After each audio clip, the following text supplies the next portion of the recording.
Hi, welcome to my channel. I feel a little weird recording this since it's my first video, but I just wanted to start out, I guess, with something like a little casual, introduce the vibe a little bit, you know what I'm saying? I'm starting this because I all of a sudden have a ton of, wait, I shouldn't curse at the beginning of my video. I suddenly have a lot of free time on my hands. That's actually not true. I actually have a job right now that I kind of just stumbled upon. My New Year's resolution for 2026 was to start saying yes to things and start taking opportunities as they come to me. I'm a very anxious person, and I am the type of person who bails out last minute whenever I have to do something or have like an appointment to go to. I just wanted to let you guys know that I'm gonna be taking water breaks as I talk because my throat is really sore. The reason that I'm starting this channel, number one, I have a lot of free time on my hands, but number two, one of my hobbies is talking to myself, and I was like, you know what? I'm sitting here half the time talking to myself and giving myself advice. I like to call it self-therapy. I am in therapy. I'm not my own therapist or anything like that. When I didn't have a therapist, I would spend a lot of my time like talking to myself, coaching myself through things that I had to do. Whenever I'm in the car alone, I'll start talking about random things and like pretend I'm in a YouTube video. I've been doing it since I was like 8 years old, where I'll just like pretend I'm in a YouTube video, like, what's up, YouTube? What's up, YouTube? I'm hoping that like the more I film, the more comfortable I'll get, especially because I'm literally like staring at a video of myself. In the past 2 years, I've been through so much. It's taught me a lot about myself. I like to think that I'm a very self-aware person. I am a little bit of a closed-off person. I don't let people into my life very easily. Very protective of my inner circle and my little bubble, which is kind of what I want to talk about today. I'm trying not to let the negative people of the world affect me so much. Oftentimes I'll let people in who are clearly not good for me, who are clearly insecure and negative people, and I'll let them stay for far too long. How we can self-improve in 2026, because I feel like I've undergone a lot of self-improvement in the past few years. But I've also been through a lot in the past few years, and I've dealt with a lot of different things, you know, grief, assault, like really, you know, deep. So I want this video to be about how your environment can affect you. And I also usually want to start videos, I think this is how I'm going to start videos, by talking about why I'm talking about this topic. For me, I'm in college right now. I'm going into my second semester of my sophomore year of college, and I honestly really dislike the college that I go to. It's like a really, really ugly campus. It feels like I'm in like Soviet Russia. The weather is terrible, and I don't do well with cold weather. I don't know why I went to a school so cold, but it's not just the school, it's like the curriculum, the people, the, you know, stuff that there is to do around campus. This whole year has kind of been me trying to convince myself that I'm fine and I can fix it, but it's like, no, I have to leave. I have to get out. But I do want to focus on this semester making things as positive as they can be for myself, because the reality is I'm stuck here for another semester. Maybe you are also at a college that you don't like, but you don't have the option to leave. Maybe financially it's just not something that's available for you. Maybe you're like in your last semester of college, so there's really no point in transferring just for one semester. And it doesn't just have to be college either. It can be your home, it can be your town, it can be your city. And like, environment is not just location too. Environment is like the people you surround yourself with. I first want to talk about people, because I think the people we surround ourselves with are so important to creating who we are and creating our reality. I am known in my like history of friendships become friends with like the nastiest people. People who completely took advantage of me, people who treated me like crap, people who would bully me. Like, I've had to deal with that for a lot of my life. These aren't people who like seem bad outright, and I don't even think these people know that they are bullies or they are mean or they are projecting their insecurities. My point is to say, whenever I was friends with those people, my life was always terrible. My self-image was always terrible. And yet I still went back to those people. I would still hang out with those people. It's almost like being in like an emotionally abusive like romantic relationship, dating someone who's emotionally manipulative and emotionally abusive. A lot of the times those people can be really nice and can be, you know, have good conversations with you and can be empathetic even.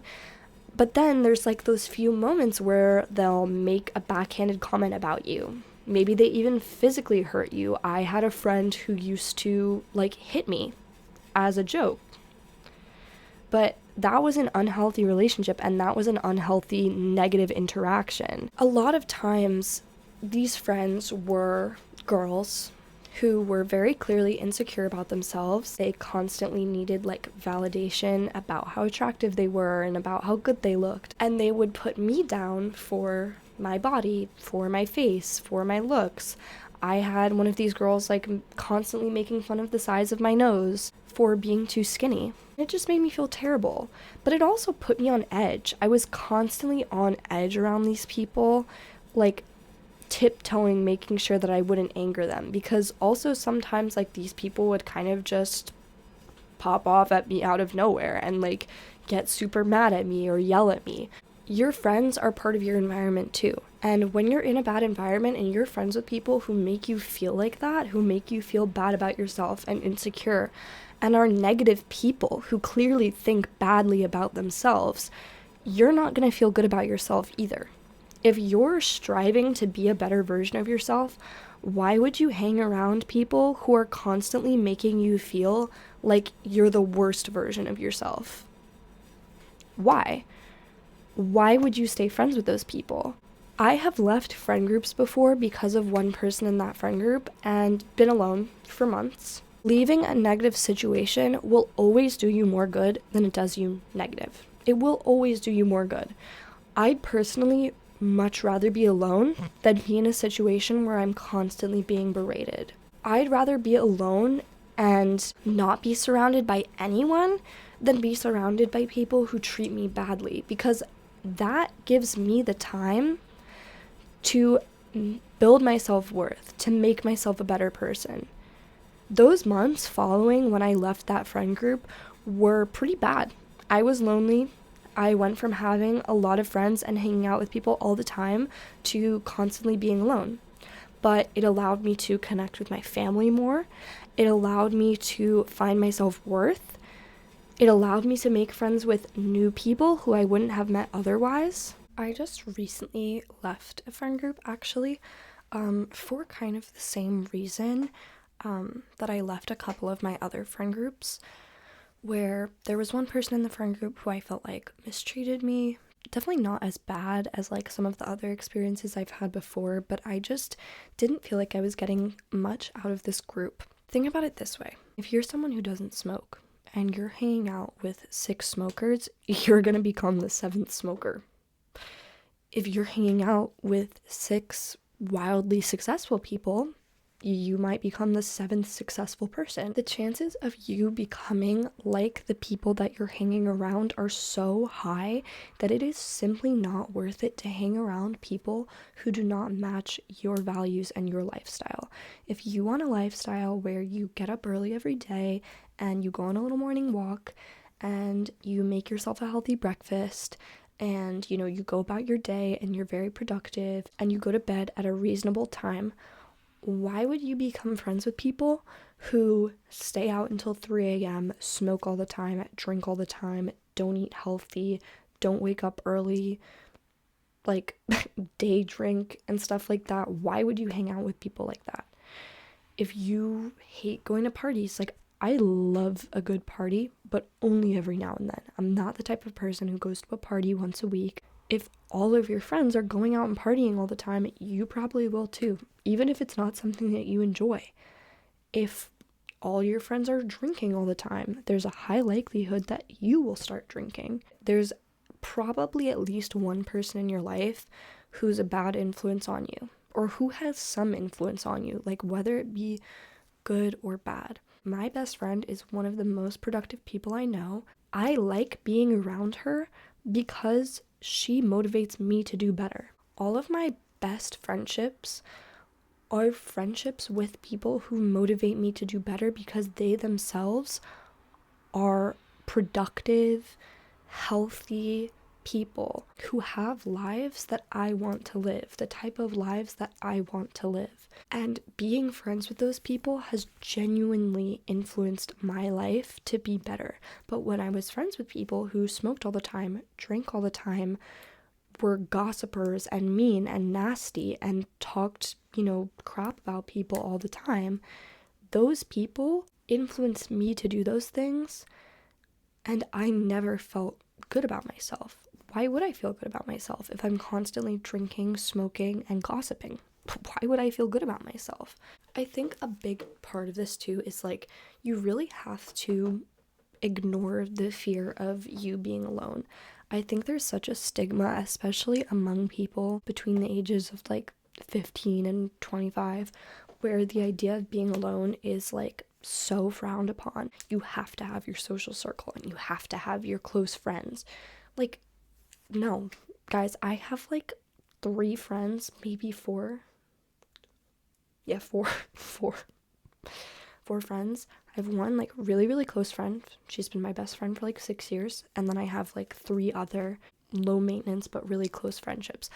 Those are the best friendships I've ever had in my entire life. As someone who's bounced from friend group to friend group, from friend to friend, these are like the longest, most closest friendships I've ever had. And these aren't people who I hang out with all the time. These are people I hang out with like maybe once a month, if that. Again, like, if you're becoming friends with successful people, if you're becoming friends with people who are doing well in life, especially people who are older than you and more experienced than you, if you can make friends with people who are older than you and have more life experience than you, like, you're set. Those people are going to be your mentors. Those people are going to be the people who teach you things about yourself, about life, about the world, that are going to make you more mature and more driven and more closer to your goals. Another thing is like physical environment. I personally believe that the people you surround yourself with is the most important thing, which is why I talked so much about it.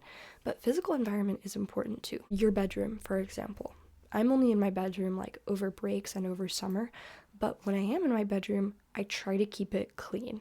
I kind of sound like a hypocrite saying that because my bedroom is constantly pretty messy, but I just went through like the craziest decluttering of my bedroom ever. I all of a sudden just got like a surge of energy for these past 3 days, and I went through my entire closet. I got rid of a bunch of clothes. But having a clean space, having a space you just like being in, is really important. It's going to bring your mood up a lot. If you're constantly not looking forward to being in your room, if you're constantly not looking forward to being in your house, you're not going to be happy. You're not going to associate it with happiness and positivity and productiveness.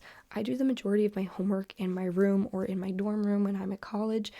If my dorm room is messy, I don't want to work. If I feel like my dorm room looks messy and looks dirty, I'm not going to want to work in there. So I think it's really important to not only like clean our space, but like value our space. Value the fact that you have a room, that you have a place that is your own, that you can decorate how you want, and, be grateful for it and show gratitude through your actions. Clean your room, keep your space looking nice. Also, like, utilize the environment around you. Utilize your town, your city, your campus, wherever. I love going to the coffee shop on my campus and doing homework. I love going to the library on my campus and doing homework. I love going to the arts building on my campus and doing homework, because those to me are like really pretty, nice, clean spaces. So let's say my room's messy, I don't feel like cleaning it, but I know that I'm gonna have a hard time doing homework in my room. Change your environment.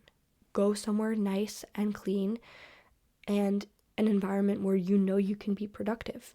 If you physically have no energy and you just can't clean, because I know we all have those days, go somewhere else. Even if it's just sitting outside. If you don't have a car, you don't have a way to, go somewhere else, sit outside. Like, if you have a porch, sit on your front porch. If you have a lawn, sit in the lawn. Like, get some sunlight, Outside is pretty, guys. Let's go outside more. It's 2026. We need to go outside more. Like, I think we all need to touch grass. Next might be something that people wouldn't consider part of your environment, right off the bat, but your social environment. Ignore how, like, gross my pop socket looks.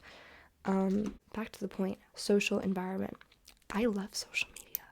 I've been on social media since I was way too young to be on social media. I would not let my children have social media at the age that I had social media. I think I was like in 3rd grade when I first got Instagram, and my mom would like monitor it.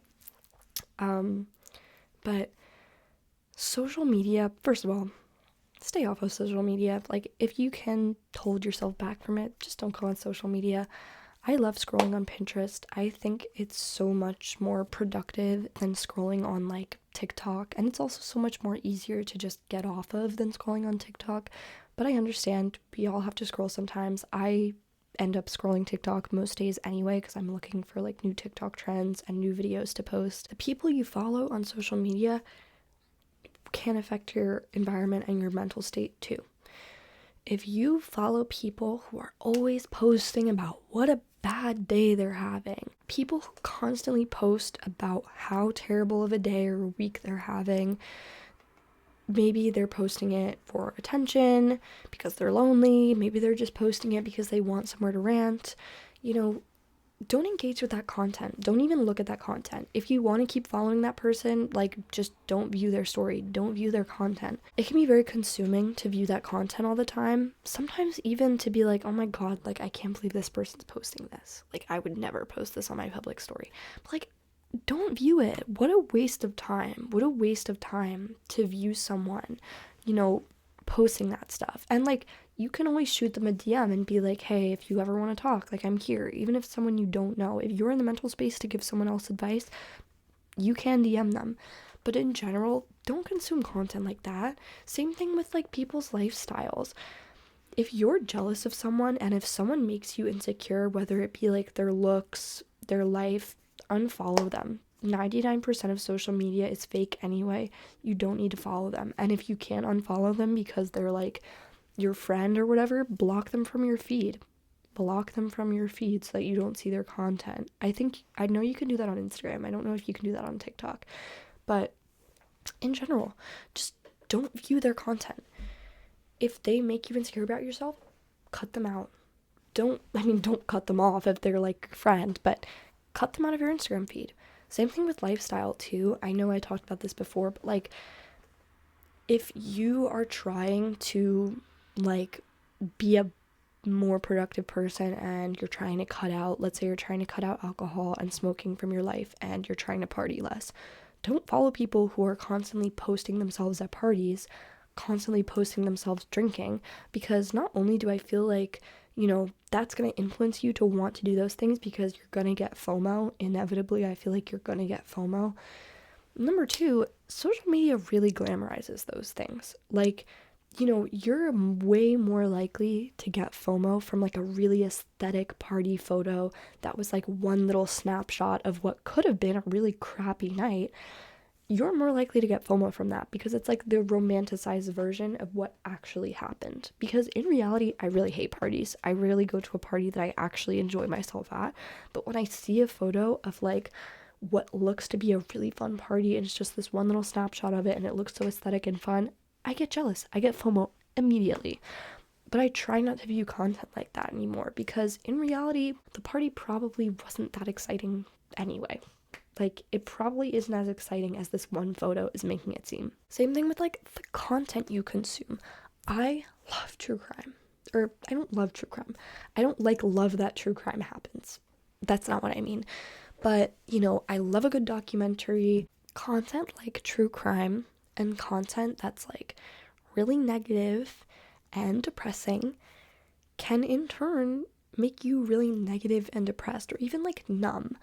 I found that my mental health was so much worse when all I was watching was like true crime versus how I am now. Like, it can really, really mess with your mood. When you're constantly consuming like dark content like that, it really does mess with your mood. Media comprises your environment too. Movies, music. I refuse. Listen, I'm the biggest Phoebe Bridgers fan, but I will forever say that the real Phoebe Bridgers fans don't constantly listen to Phoebe Bridgers, because I can't. I can't listen to depressing music most of the time. My Spotify Wrapped is honestly not even like a good reflection of my musical taste, because I cut out a lot of depressing music. I don't listen to it very often, because when you're constantly listening to songs about insecurities and how bad my life is and how depressed I am, you're going to internalize those things. I think music might be the biggest thing media-wise that people don't realize really can affect your self-worth. Another thing is like movies and TV shows. Listen, I love a good reality TV show. I really do. I love Love Island. I love Too Hot to Handle. Oh, I love Too Hot to Handle. I love Too Hot to Handle. But it's not something that I watch very often, and that's not the type of media that I like to consume. I love YouTube. I love YouTube videos. I think in the age of TikTok, we all need to be watching more long-form content. But again, like, watching like a really random YouTube video that's not actually adding anything to my life, watching like crap TV, or even like really depressing TV is just not like good for your mental health.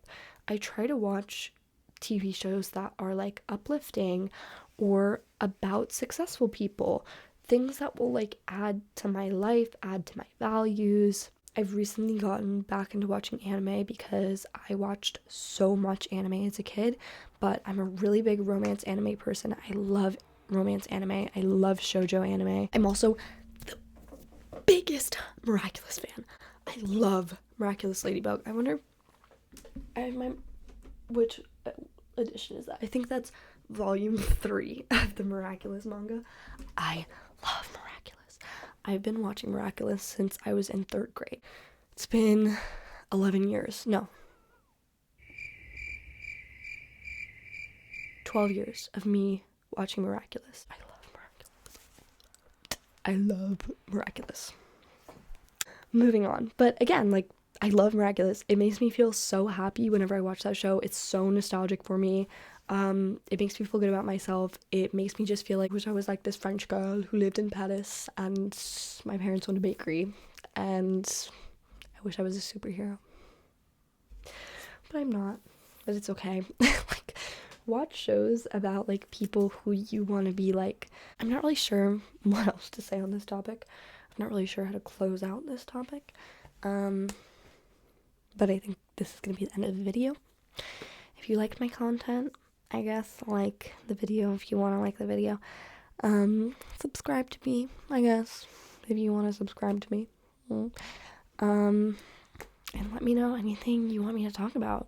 I think next week I really want to do a video about consumers versus creators, either that or the friend groups topic. But I do just want to say, like, I'm not a perfect person. I'm working on myself.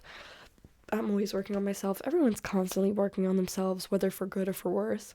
So I'm not a perfect person. You're not a perfect person. We're all just learning together. So peace and love. Peace and love.